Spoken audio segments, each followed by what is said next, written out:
36.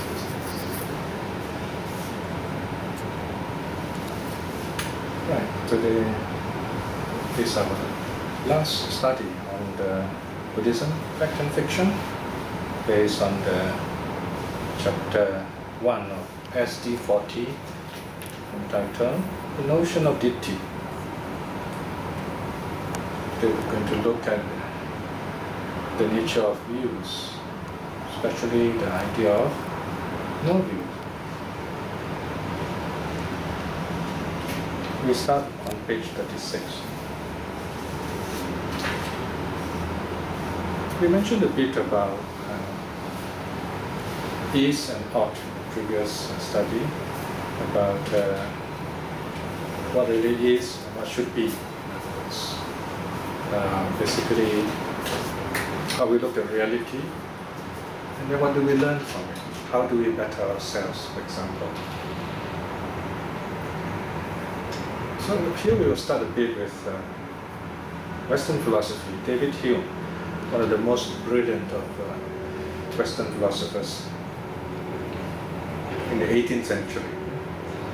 In his treatise of human nature, 1793, he presented a very interesting idea to show how some religious ideas, especially the God ideas, are mistaken, very badly mistaken. People are not clear in the way they talk, they're not even honest in the way they talk. So according to him, he says there are two categories, the is and ought. What really is happening, going on now, and what ought to be, what we should do. And he says that, David Hume says that many of these religious writers, theologians, when preachers, when they talk, especially about God, about religion, they tend to switch back and forth between is and ought without realizing that they are incongruous. They don't connect. So this is what he says from his book,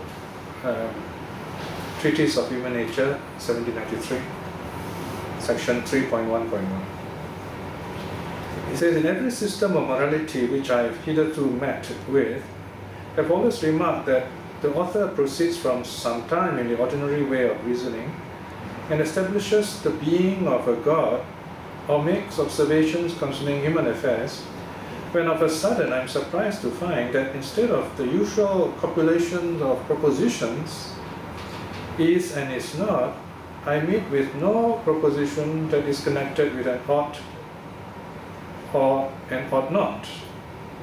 This change is imperceptible, but is, however, of the last consequence.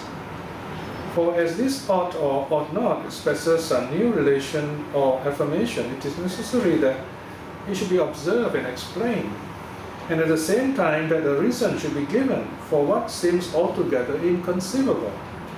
How this new relation can be a deduction from others which are entirely different from it. But as authors do not commonly use this precaution, I shall presume to recommend it to the readers, and am persuaded that this small attention would subvert all the vulgar systems of morality. In simple terms, he's saying that in religious preaching, they tend to say, okay, this is the way things are, right? Therefore, there must be a God. Okay? This is the way things are, therefore, you ought to believe in a God.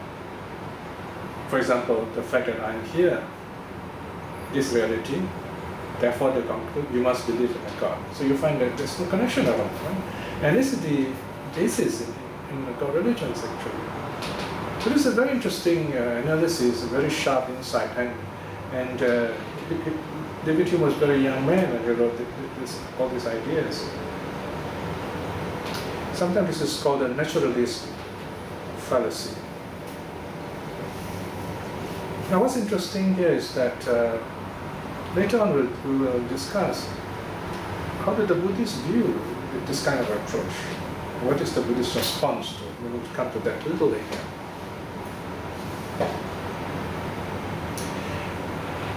even in philosophy itself, you find other philosophers like Alistair MacIntyre, another Scotsman.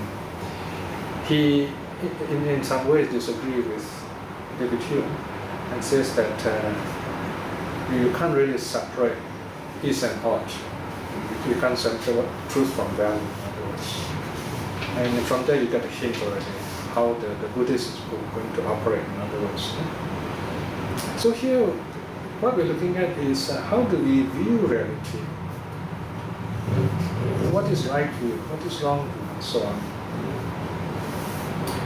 And we can say at this point that while it is true that we cannot divorce truth from value and value from truth, the philosophical argument here is quite helpful to us to understand the problems that theology and the God ideas pose.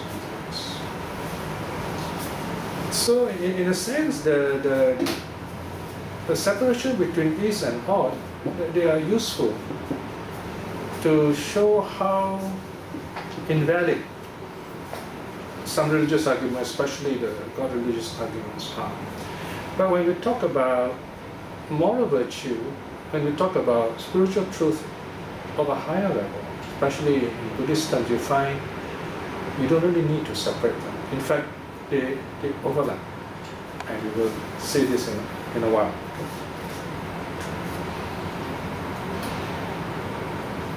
We're still on the idea of Western philosophy, how they look at reality and they look at truth, and how they view things.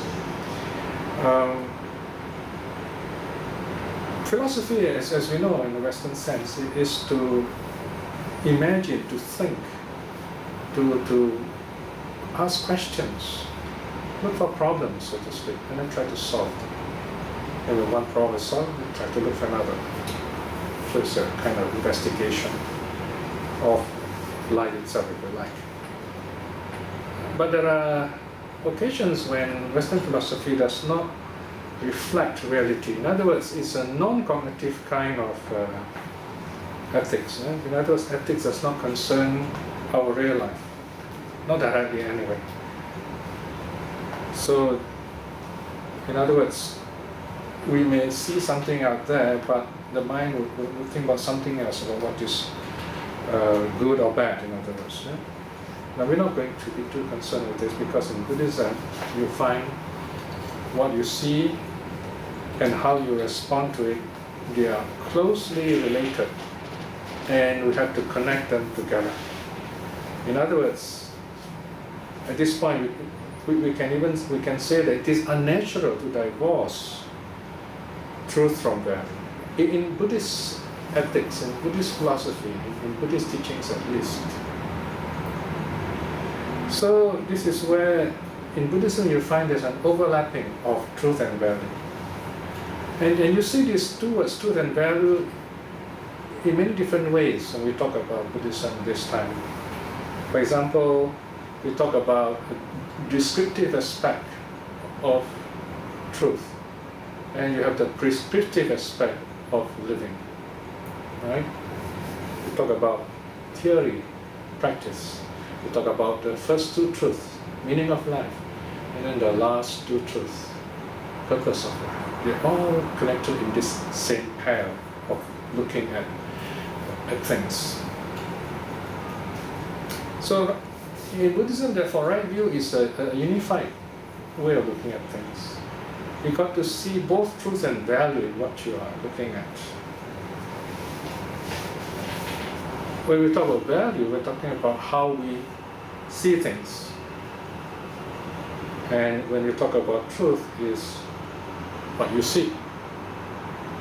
Right? Or even, so we need both of this to have a kind of stereoscopic view of reality, if you like.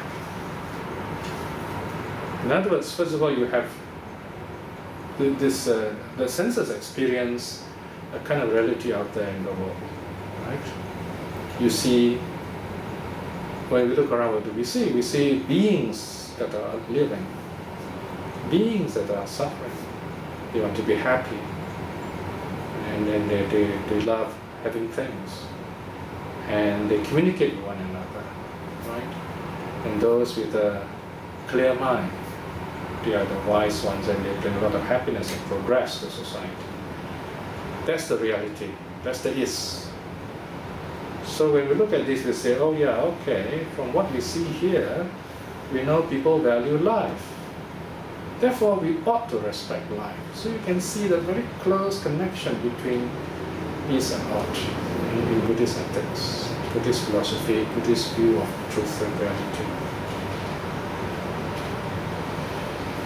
So, in Buddhism, therefore, it's not just seeing something and stopping there. No, it's also doing something about it. We'll see this again later. Doing something about it. In other words, it's not just about getting rid of wrong views, having right views. There is something just in the head, just something we think. I mean, I can say I have right views, but I'm very proud of it, and I don't change as a person. I'm selfish, I get angry, and I'm violent, I'm greedy, and so on. So in other words, when we do have right views, our whole being changes. We become very happy, we become very wise, and we become very compassionate. Again, we will see this point in stress in this last step.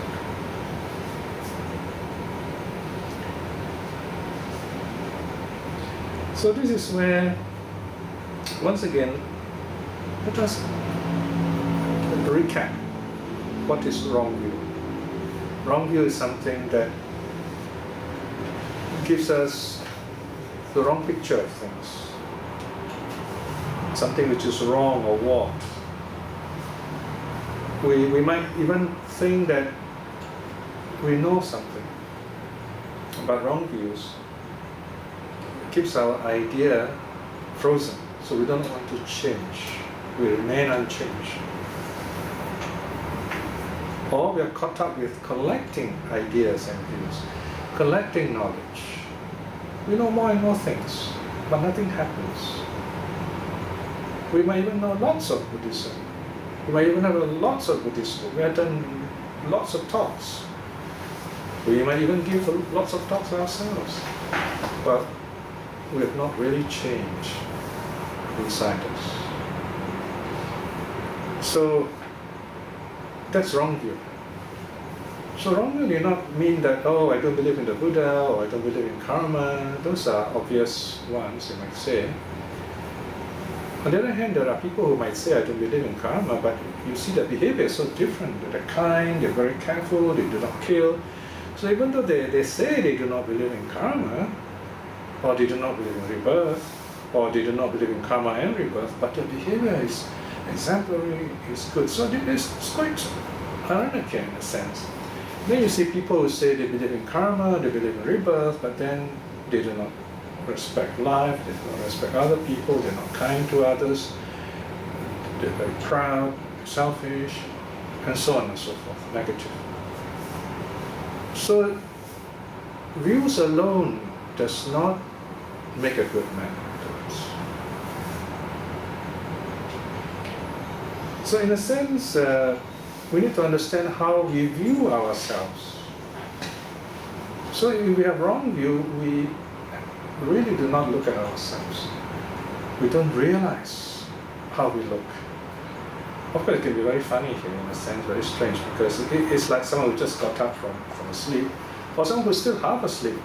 He has not gone to the toilet, he's not cleaned himself, he's not combed his hair, he's not washed himself, he goes around meeting people, talking to them, and he thinks he's okay, he looks alright. And not only that's to tell him that he looks unwashed, still sleepy, so to speak.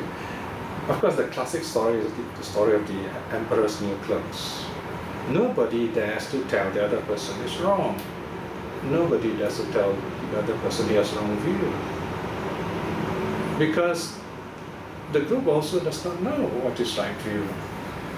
So here you really have the blind leading the blind, the famous parable given in the Devija Sutta, 2,500 years ago by the Buddha. So in other words, in a sense, to have right view, we have to start looking at ourselves, examining ourselves. Why am I talking like this? Why am I acting like this? Why am I thinking like this? And you might find something there. And the suttas are always trying to help remind us to look at ourselves, look within ourselves, to see ourselves. In a way, you can say Buddhism is about the self. And to say there is no self means to look at yourself. Now, before you can say there's no self, you have to understand what the self is.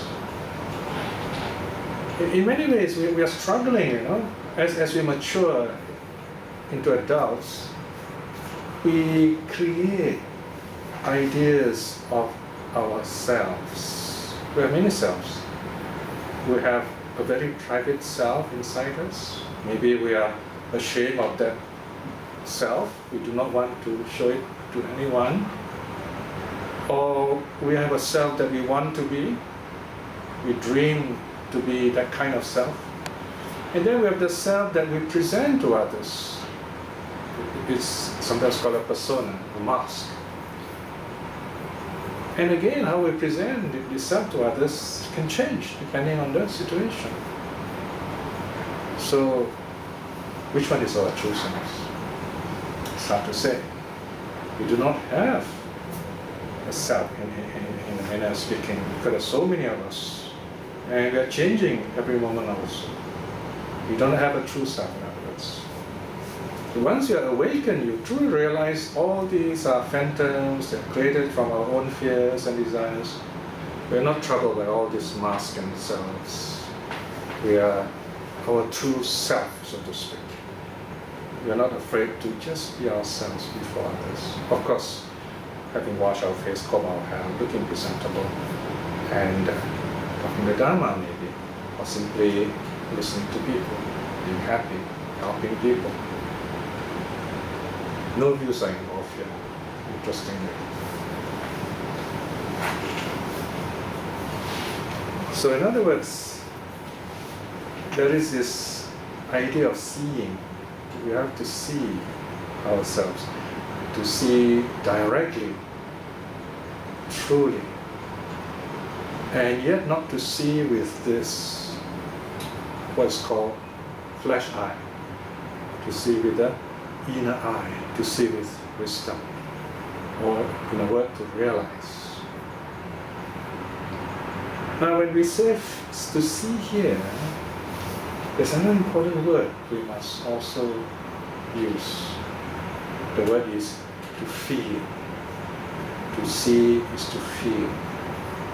Here, feel, of course, in Pali is pati sanvedeti. It also means to experience.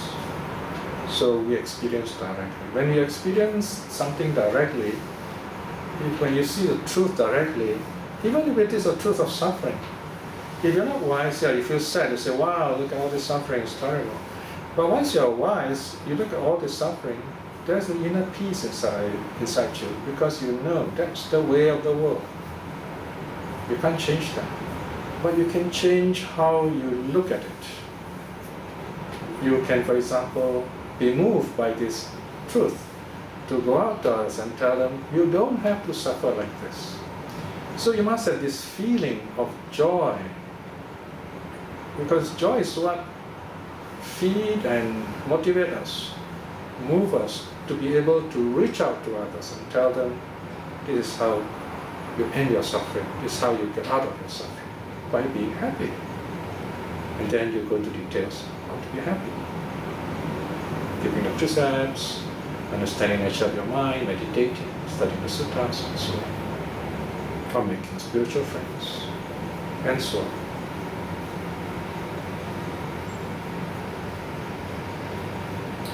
So we try to explain suffering as how it arises from craving, and craving turns from ignorance. In other words, the first two truths. So in a sense, we can say here that, now we come to right view, The right view is able to end craving because it directly sees reality. It is a true description of things as they really are, and the mind is no more fooled by the senses. The senses are no more dictated by the mind. So all the senses and the mind work harmoniously together as a team, balancing both thinking and feeling.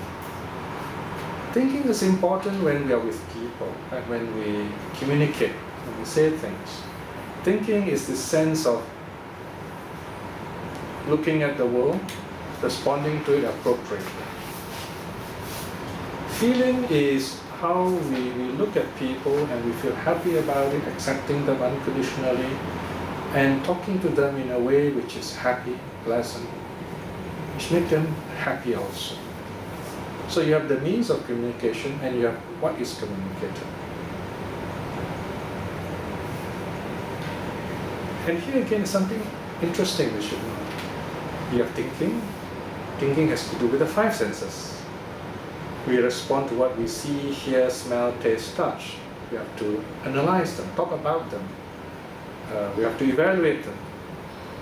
What did I see? What did I hear? What does this mean? Thinking. So this is all about the past, because the moment you experience all these things, they're gone into the past. So to think or cognize relate to our experiences in terms of the past. Then, in other words, you have to learn. It's a learning process. Then to feel or affect is to simply taste the present moment as it arises, associated. Right now, you must be focused.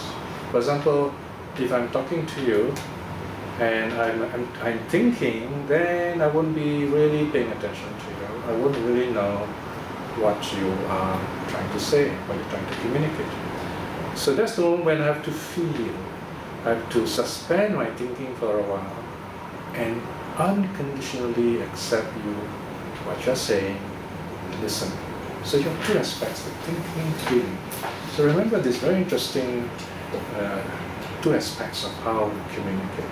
Thinking, dealing with the past, feeling, dealing with the present. So it's not just about, to be a Buddhist is not just about knowing Buddhism. Even non-Buddhists are experts in Buddhism nowadays. To be a Buddhist is to know yourself. That is why, number one, we keep the precepts. That is to restrain our body and speech, to respect our body and speech, so that we can know our own minds. And when you know more and more of your own minds, then when you study the suttas, they become clearer. They become more interesting. It can be difficult to straight away read the suttas, but if you have done meditation, you have kept the precepts, you have lived as a Buddhist, then when you turn to the sutras, especially the good translations, so if you learn some Pali, you find you can directly read into the Pali text. They are so beautiful, and they all talk about the same thing: how to know yourself, how to be happy in this life itself, and how to prepare yourself for true and lasting happiness, nirvana.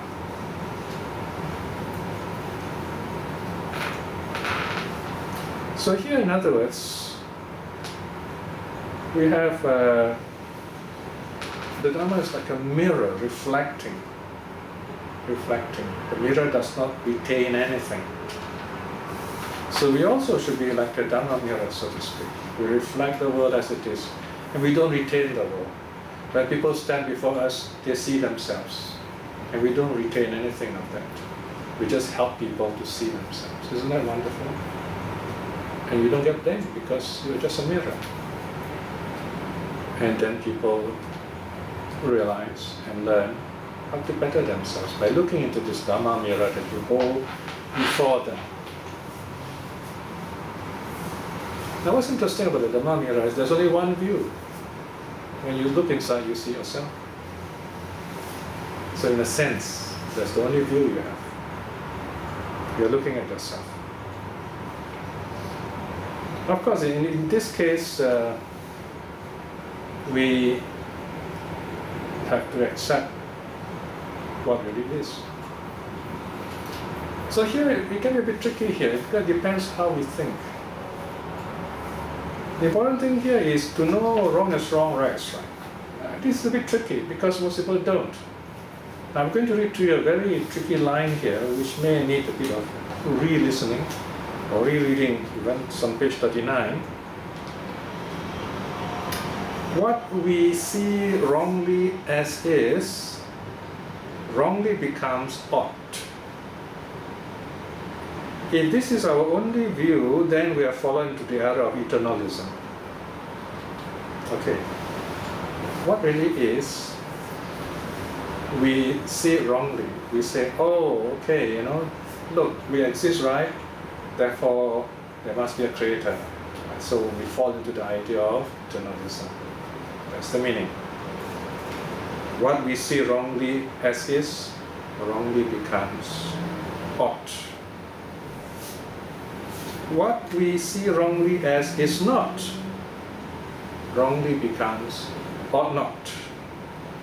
If we uphold only this as true, then we have committed the error of annihilationism.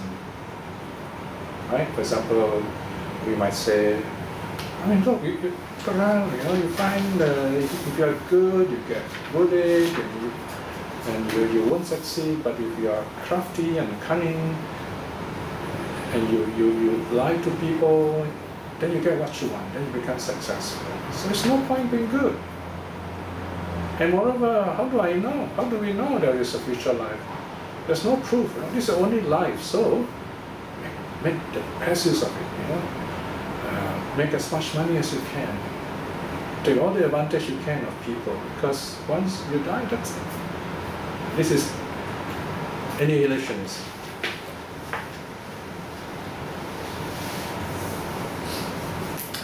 So we tend to rationalize things. We rationalize killing. We say, oh, it's okay to kill. We rationalize stealing. We rationalize all the negative karma, all the bad karma, because we look at life in the wrong way. So in other words, here we need to straighten our views. In this level of practice, we need to, in other words, understand wrong view as wrong view. How we are viewed wrongly, accept that something wrong, we accept it, and then ask ourselves, how do I straighten this view? Usually you will realize right view first. You have this right view, you say, oh, okay, I noticed that, I had wrong views before. So that the right view will fall into place naturally in other words. Then later, when you go into meditation and you meditate, you find that you don't have any views at all. In fact, whatever views you have is going to hinder you from your meditation. So you let go of all views and you sit peacefully and you feel joy when you meditate. So you reach a level of no views in your meditation. When you're at peace with yourself. Then when you come out of your meditation, your mind still has no views. Your mind is like a clear white board. All the beautiful ideas will come to you. Many of the beautiful reflections that I've been able to write happen that way. When I just let my mind be free of thoughts, of views. Because the old mind will tell you, hey, this is what it should be, this is what it is. This, and the mind is always talking, telling you what's right, what's wrong. That's our views. And as long as you have those kind of views, you can't see beyond the wall of views. So once you just push away all that forest of views, suddenly you see, like the clouds clearing away from the sky, and then you see those beautiful mountains which the clouds have hidden. So this is where we need to straighten our views in that sense by learning to calm our minds, learning to be at peace with ourselves, and that clear mind of peace begins to see true reality more and more clearly. And this is a progressive thing. Sometimes it can appear suddenly. So, of course, this has to do with a good life also. Good life meaning a morally virtuous life. For example, this is mentioned in the Anubbada Bhikkhu Sutta S47.3.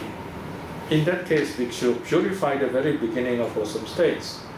And what is the very beginning of wholesome states? It is moral virtue that is well purified, the view that is straight. So when you live a moral life, keeping the precepts, then you find it's easier to keep the mind peaceful. And when the mind is peaceful, it's easier to see true reality. And when you have seen true reality, you know it is inner peace. So what prevents us from seeing this, of course, are our greed, hate, delusion. So the more we let go of greed, hate, and delusion, the more we grow. In other words, to grow means to see more and more clearly. Otherwise, we get caught up in the cycle of habits, and we can't get out of it. We are like a hamster going round and round the same wheel every time, and we think that's a great achievement. So let's apply this into our daily life, what we have said so far. So what we experience in daily life, of course, are all have to do with our five senses: eye, ear, nose, tongue, and body. Those five screens, so to speak. That's our world, the world of vision, shapes and colors, the world of sound, smell, taste, touch. And when we look carefully into all this world before us, this world inside us, the world that we are, what do we really see? If we do not have wrong view, then we will see suffering. Meaning there's always something missing, something people need, something incomplete, that kind of suffering. It's just a word suffering. It doesn't mean I knock my head and I feel hurt. Not just that. It's much more than that. It's a sense of something is missing in life. You just need to stand on the street and look at the people around you. People may be laughing, the young people may be talking to each other and laughing, but you know very well there are some things they really want in life, and they go back home. You know, there's something they want but they cannot get, not yet. And there are other people who are adults.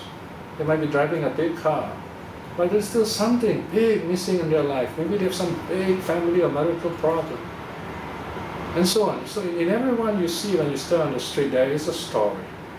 The story is called suffering. Of course, we don't stop there. That is the meaning of life. You see meaning of life there. We also know that all this can end. We also see happy people.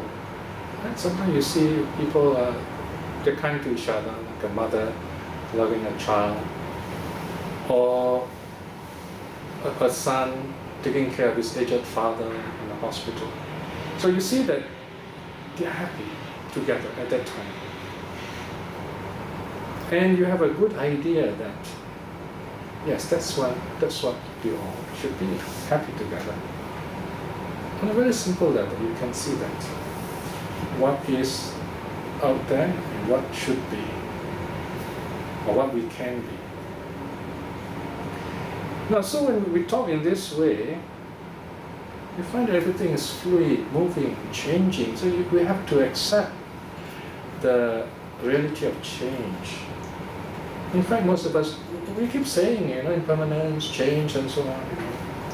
But the reality is, the idea has not been internalized. We have not really accepted it deep inside us. We see things in a frozen way. You find sometimes people will say, oh, A is like this, B is like that. A is good, B is bad. This word is very tricky.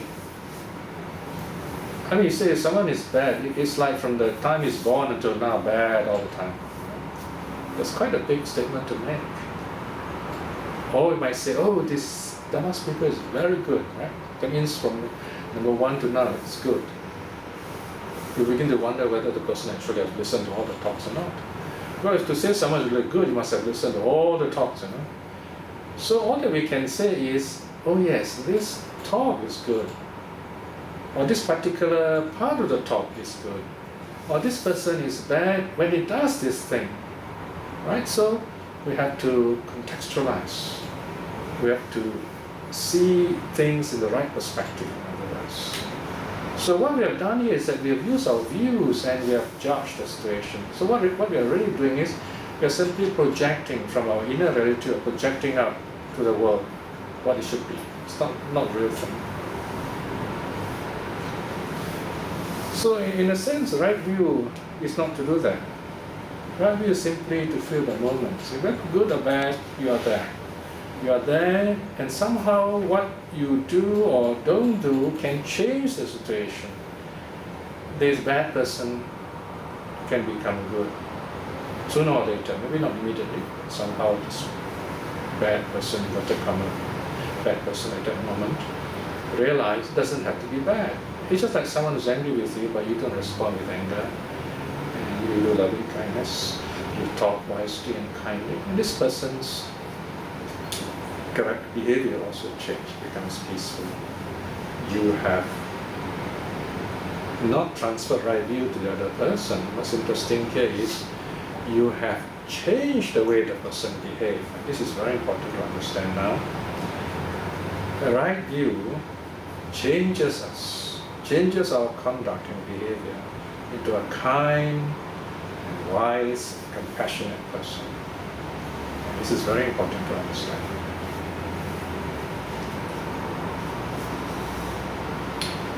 So in a sense, you might say, sometimes it's better to have no views at all. Because when you have no views, then you are better prepared to listen to others, what they have to tell you. And in that way, you are in a better position to respond. Whether to give advice as a teacher, or to coach your client as a counselor. So you clear your mind of views. You accept this person in front of you without any moral judgment of this person. So that this person can change for the better. And when you have no views yourself, you find you can also learn things which you can't notice when you have views. So let us have a quick summary here. So once again, you can see in terms of the 3 trainings, right? Sila, Samadhi, Panna. The first training, as we know, is training moral virtue. We can take that first training as rejecting wrong views. If you look at the precepts tell us not to kill, not to steal, right? They're all negative. Don't do this, don't do that. Rejecting wrong views. Mental training, second aspect of Buddhist training, mental training, is promoting right views. Because if you don't have right views, it's hard to meditate. You have to clear your mind. But you've got to start with right view first. Right view in this way, meaning pushing away wrong views, creating loving kindness. And then wisdom arises. And here, the third training, wisdom, is having no views at all. Because in having no views, then you are really ready to learn. Not enlightened yet, but ready to learn. Ready to become better. On the way to awakening. In other words, we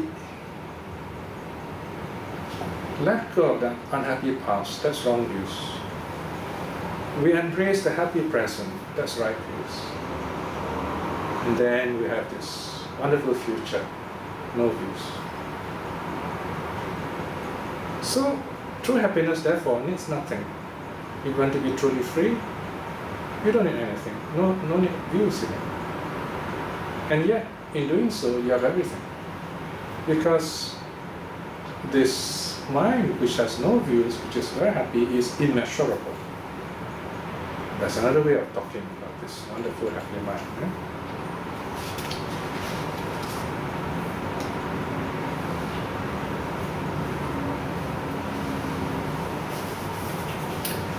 When we talk about the mind,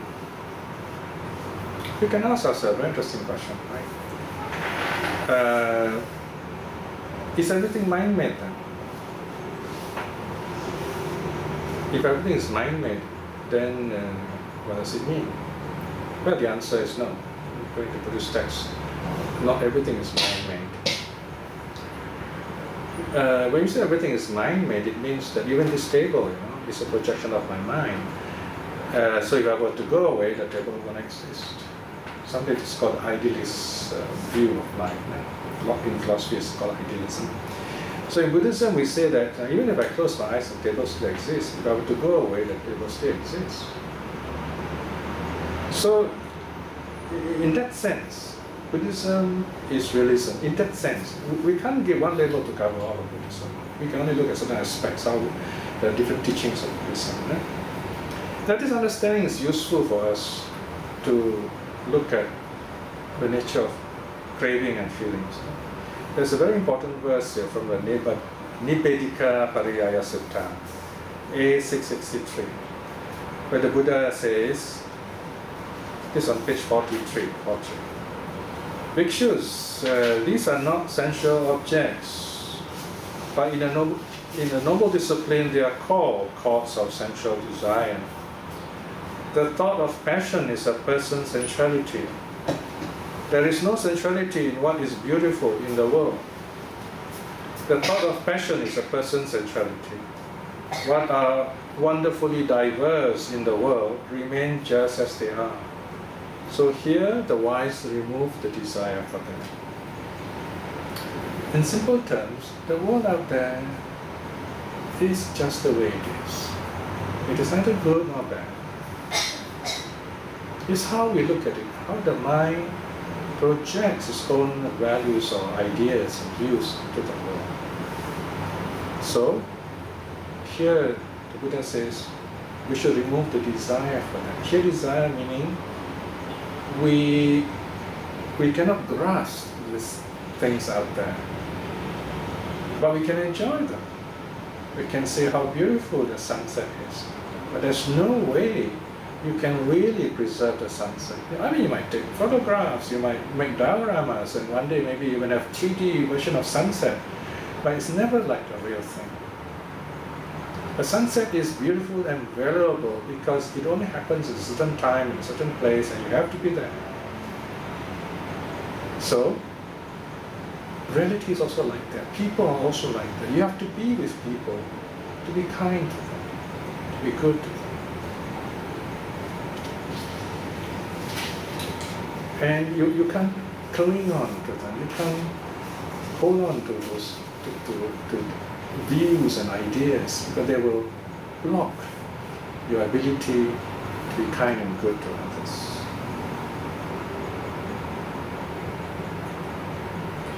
And yet, if you understand this, then you are in charge of your thoughts, and you can use them in the service of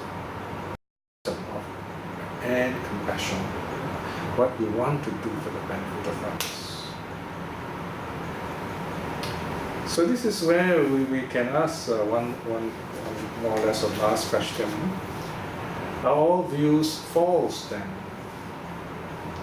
But this is quite tricky. For example, we can say something, we can say a view of a thing is not a thing itself. A view is just a view. Let's say there's a mountain there, and there are 4 people standing on each direction, north, east, southwest. Each of the 4 will say the mountain looks like this. And yet all of them are right. But all of them are wrong, because it depends where you're standing.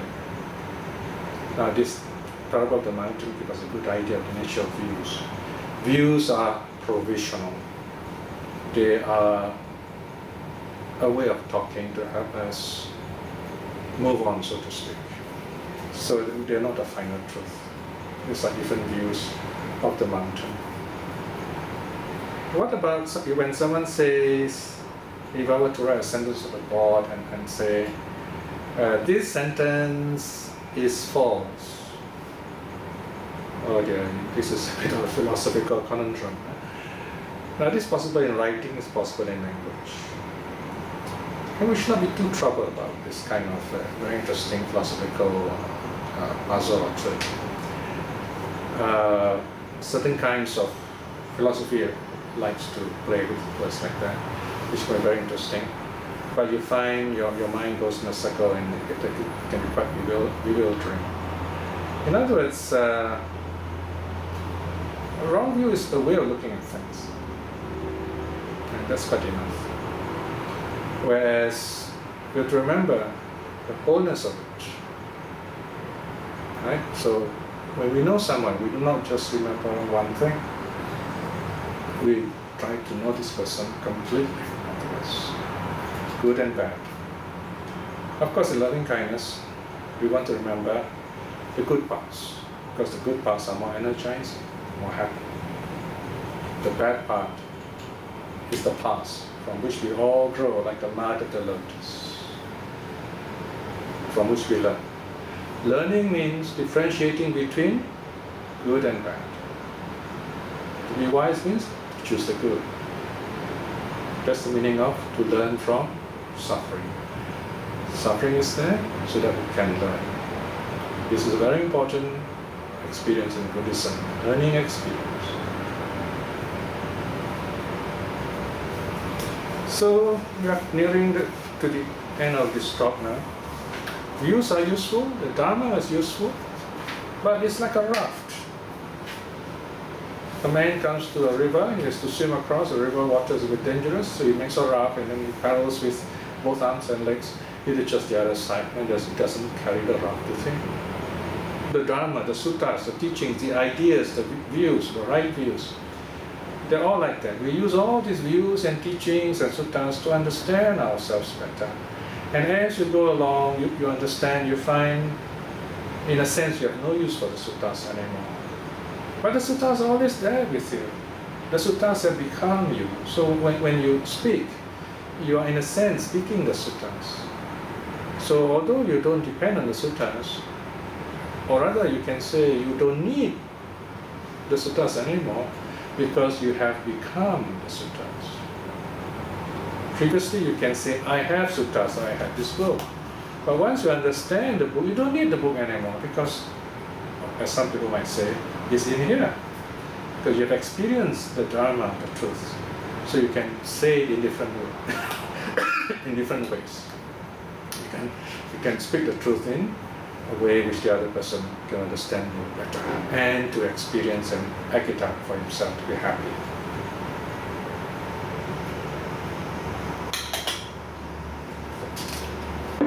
So, right views therefore free ourselves. And when we have freed ourselves, we don't need any more views, so to speak. Why? Because we have become very happy. And when you're happy, it's a wonderful feeling. You don't need views for that.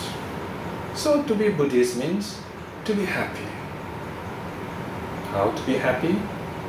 Number one, you must understand wrong views as wrong views. You must understand right views as what is the reality around us. And then finally, no views. When you see everything as a whole, so to speak, and you are truly happy, then you don't need any more views. So there you are. We've come to the end of our talk, finally. So do look at this book if you like, The Notion of Ditthi, ST 40.1. You can read through the article again to reflect on some of the things I've said. Not everything I've said here in this taping is found in the text. Of course, many of the things I've spoken are found in the text. So do reflect on those teachings. Most importantly is to remember when you have learned something, comes to you, feel very happy, feel the joy and peace, spend a quiet moment, and then see what happens after that. And build your Dharma life that way, looking deeper within yourself, knowing yourself better. And when you're happy, share that happiness with others.